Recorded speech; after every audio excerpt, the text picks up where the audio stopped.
Does your husband misbehave, grunt and grumble, rant and rave? Shoot the brute some Burma shave.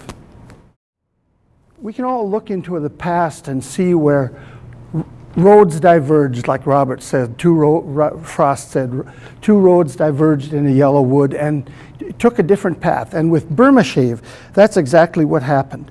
In the early 1920s, Robert Ransom Odell, of the Odell family, who eventually did the Burma shave, was a lawyer.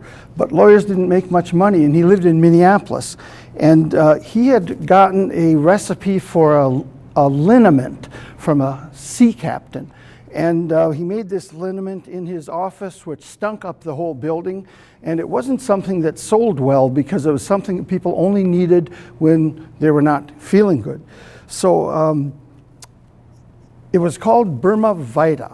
And it was named that way because it had a combination of camphor, cassia, and cajeput, which is like eucalyptus, which came from the Malay Peninsula. And Vita, which was Latin for life. And by 1924, they just weren't really selling any of the stuff. They were broke, the company was broke, and the liniment was unknown, the sales were declining, and things didn't look good. Well, here's where the road choice came. Clinton Odell, who was not in good health himself, gave $25 to another guy, Carl Noren. He was an down and out chemist. And Noren had to move to the desert for his health. Well, a year later, he came back in 1925. He was healthy, and he asked what he could do. What could he do to repay that $25? Well, he said, make me a shaving cream. And so as a traveling salesman, Clinton Odell knew how stinky the shaving brush would get after you're out on the road for a couple of weeks. And so being stored in his DOP kit. So he asked Noren, invent a brushless shaving cream. So Noren complied. Using the Burma Vita as a base, he produced about 300 different concoctions until by accident, one they had left on the shelf for a long time, number 114, ended up being one that aged and it worked. So Burma Shave was born. But they still had to sell it. And so they began what they called jars on approval. They saw men on the street and they gave them some Burma Shave and they said, if you like it, come back and pay us. Well, that didn't work out very well. So they decided to give the jars away at boxing matches. Well, when the boxing wasn't going well, people would throw the jars out into the ring. So that didn't work out very well.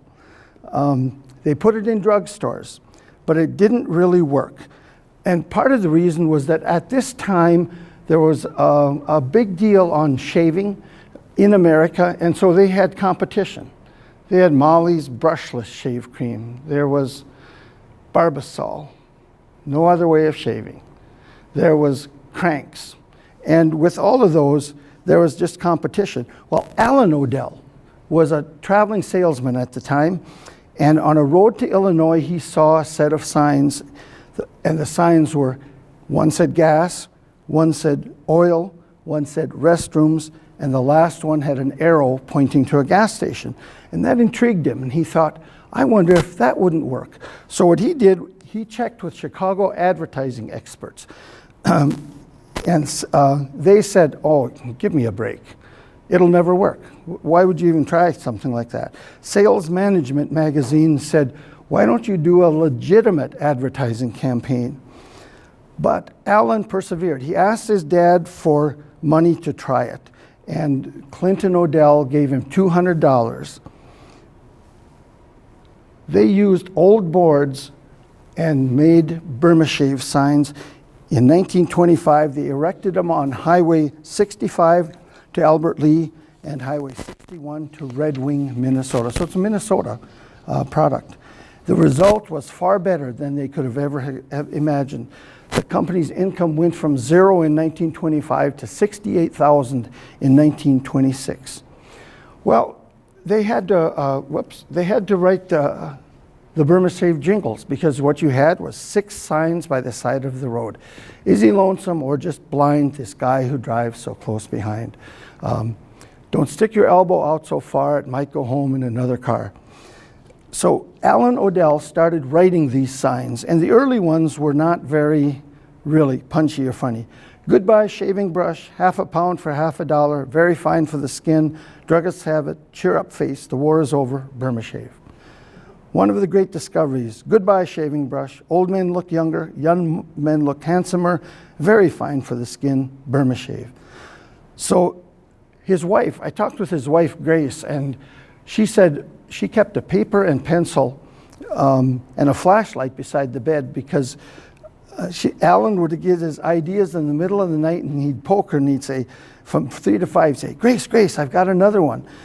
And she said, I'd have to turn on the flashlight by the bed and write it on a piece of paper, because if I got up to put the light on, he'd forget it by then. So some of those included, cautious rider to her reckless deer, let's have less bull and lots more steer, Burma Shave.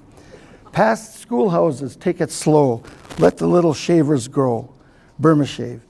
By this time, the late 20s, people started saying, you know, Alan, when we talk to you, you're talking in Burma Shave rhymes. So they decided to have a contest. In 1930, they started a contest. You could earn $100 or more, and the contest included 6 categories. Number 1, safe driving. Don't stick your elbow out so far, it might go home in another car. Humor. She kissed the hairbrush by mistake. She thought it was her husband, Jake. Burma Shave. Or brushless. Shaving brush and army pack was straw that broke the rookie's back. Use brushless Burma Shave. Economy. Thrifty jars for stay-at-homes. Handy tubes for him whom roams. Burma Shave. Or tough beards and tender skin. His tenor voice she thought divine, till whiskers scratched sweet Adeline. Burma Shave. College cutie, pigskin hero.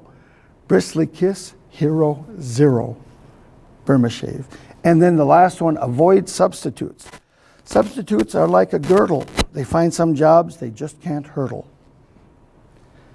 So you could earn $100 for sending these in. Later, it went up to $1,000. 589 prizes were given out, and in the early 50s, 65,000 entries were sent in. Shows you a sense of how widely known the Burma Shave was. So these are some of them. In Cupid's little bag of tricks, here's the one that clicks with chicks. Within this veil of toil and sin, your head grows bald, but not your chin. This was one of the favorites of the Odell Company. Man passes doghouse, dog sees chin, dog gets out, man gets in. No lady likes to snuggle or dine accompanied by a porcupine. Dinah doesn't treat him right, but if he'd shave, dynamite. Burma Shave. A lot of really interesting wordplay. Some of them were not in very good taste. The contest really reflected the morality of the company. They were very concerned that things would look right. Clinton Odell told me that as a kid, he remembered, he could always tell when the contest was going on, because he'd walk by the parlor, find out the door is locked, and there'd be this uproarious laughter. He said, Dad was careful. He'd say, no, that jingle might offend somebody. So these were some that were never used. The other woman in his life said, go back home and scratch your wife. 80 years old, never more chipper. Beard got caught in stripper's zipper. Burma Shave. And the one that they struggled with was substitutes can let you down quicker than a strapless gown. Burma Shave. But they finally ended up using that.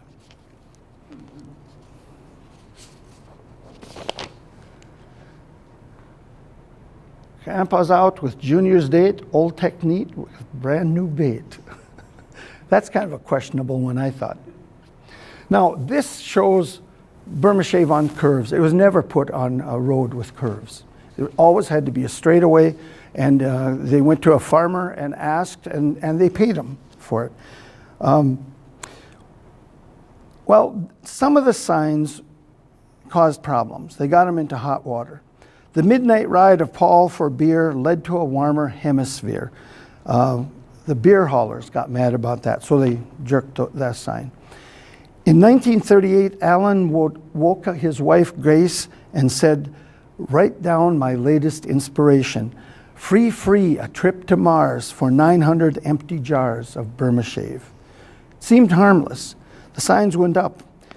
Curious queryers were told, "If a trip to Mars you earn, remember, friend, there's no return. Burma shave."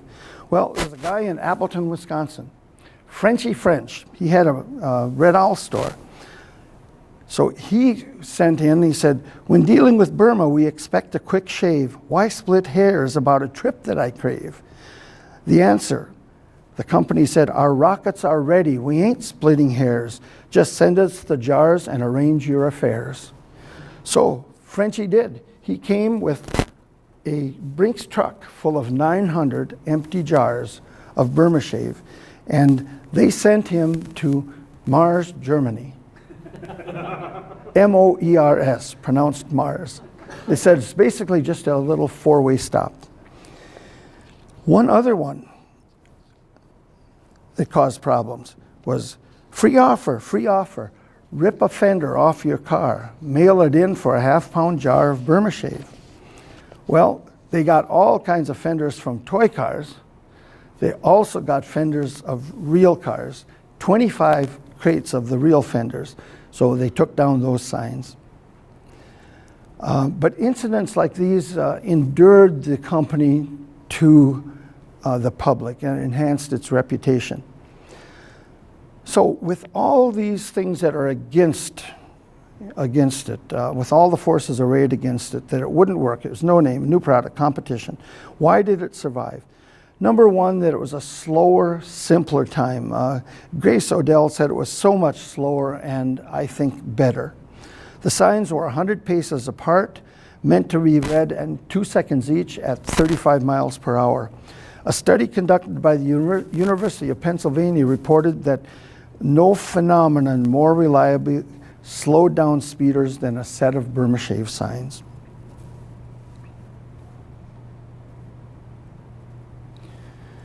So the increasing popularity of the automobile, people went out driving.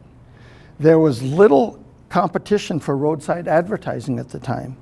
America was very rural and there were slow speeds on roads. So all of those things helped. Finally, the farmer. The farmer was the best friend that Burma shave ever had. The U.S. was rural, rights of way were leased from farmers who felt like Burma shave family members. There was a monthly Burma shave shavings that was sent out to them. And it had an honor roll of those who were reporting damaged or missing signs, and then they were replaced free. And farmers were even highlighted in some jingles. Said Farmer Brown, who's bald on top, "Sure wish I could rotate the crop." Burma shave, mosquito repellent. What they did was they took a truck out and included the kids. They loaded a truck with Burma shave signs, went out, asked the farmers, put up the signs, 6 of them by the side of the road. Eventually, they put up 42,000 signs across the U.S. The only Hawaii and Alaska were not yet states, and there were only 2 states that they were not put up in. And I thought there were 3. And I had called one of the young Odell guys in Arizona, and he said, "Oh, no." He says, "I was all over Arizona putting them up." But it was New Mexico, and I will have to look up what I can't see what the other one is.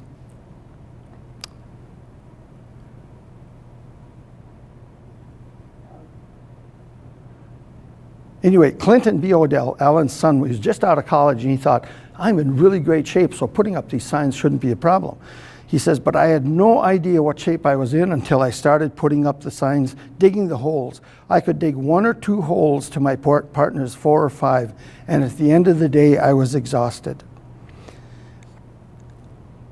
So what happened next was the Great Depression.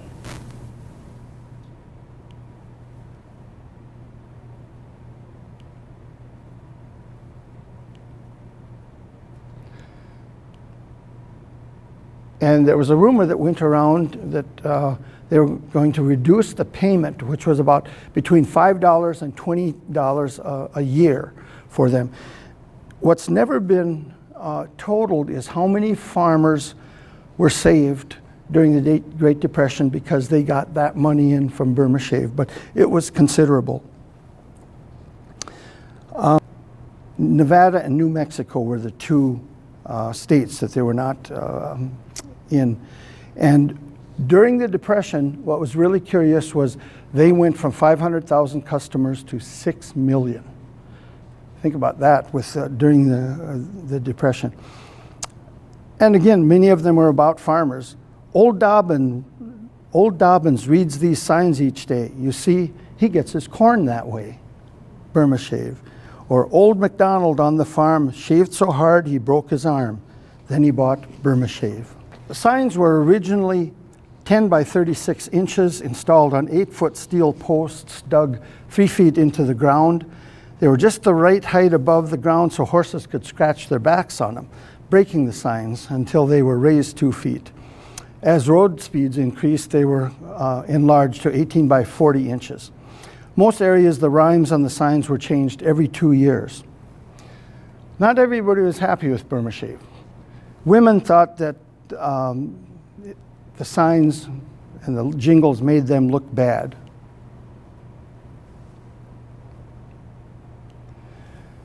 But Burma Shave had come into its own.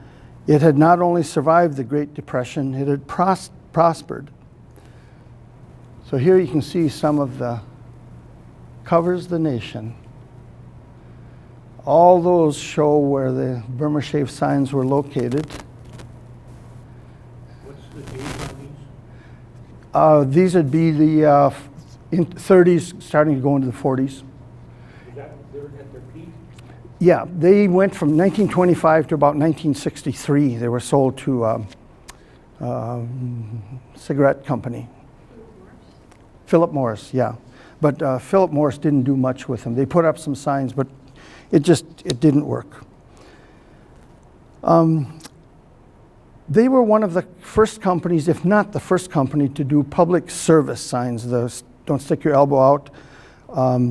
He saw the train and tried to duck it, kicked first the gas and then the bucket. Burma Shave. A girl should hold on to her youth, but not when he's driving. Burma Shave. If these signs blur and bounce around, you'd better park and walk to town. On curves ahead, remember, Sonny, that rabbit's foot didn't save the bunny. Burma Shave. Brother speeders, let's rehearse. All together. Good morning, nurse. Burma Shave. If you dislike big traffic fines, slow down till you can read these signs. Burma Shave. Don't lose your head to gain a minute. You need your head. Your brains are in it. Burma Shave. 30 days hath September, April, June, and the speed offender. Burma Shave. I just love the subtlety of them. I mean, it's subtle, but yet not. During World War II, the signs were put up all over the battle areas. They were in Burma. They were, and they did signs to play to the soldiers. Tough-whiskered Yanks in heavy tanks have jaws as smooth as guys in banks. Burma Shave. There were even signs in Antarctica. Is that the Alaska Highway? Not sure. Was it built by then? Oh, part of it was, I think. By the 1950s, more than 7 million men shaved with Burma Shave, and the contests made Americans feel like the part of the company. At the height of their popularity, 556 jingles on 42,000 signs enlivened the American landscape. Though the company didn't push the idea of learning to read, the signs helped. Amos Ewing of Medicine Park, Oklahoma said, "I went to country school where reading material was hard to come by. The teachers used to copy the Burma shave signs on flashcards to use in class and teach us how to read, and it made learning fun." Buck Buchanan of Boyd, Texas was asked on the first day of school how he knew to read so well. He said in Trailer Life magazine he'd learned to read using Burma shave signs. "There was never any doubt in my mind," he said, "where I acquired that knowledge. It came from staring through the dust-covered windshield of an old Model T as Mom and I read those signs together." Eventually, here's a good one too. "Before I tried it, the kisses I missed, but afterward, boy, the misses I kissed." Burma shave. But eventually, with the speed and with more advertising, Burma shave started going downhill.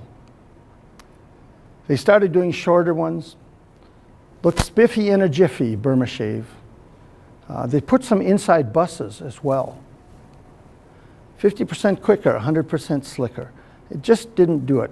There were a lot of Burma shave things. A jingle book, brushless with lanolin, another type, the jar, Burma shave blades.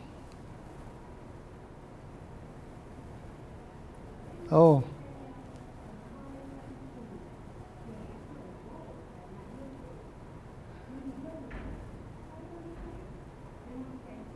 They did some ads.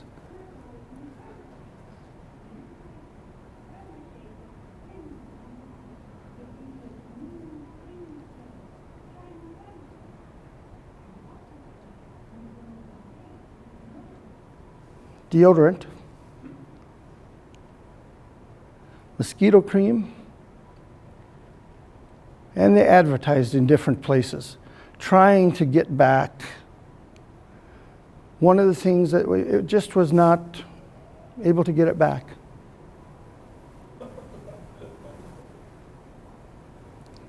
So they're showing the same part there.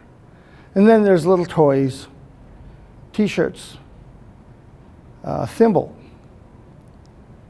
truck, buckle. Those are razors again. The shaving brush.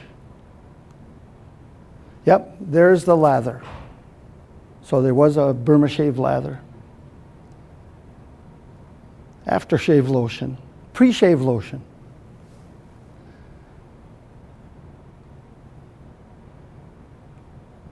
Thoroughly. Look at that spelling. Yes. Yes. It's like the through, T-H-R-O. And it tells you how to leave beard moist, spread on Burma shave with fingers. After spreading, pat, don't rub. Allow a minute for Burma shave to set and then shave. And finally, I wrote a book on it. So we have to face it, jawing won't help. Losing Burma shave signs is just another modern indignity to take on the chin. Thank you.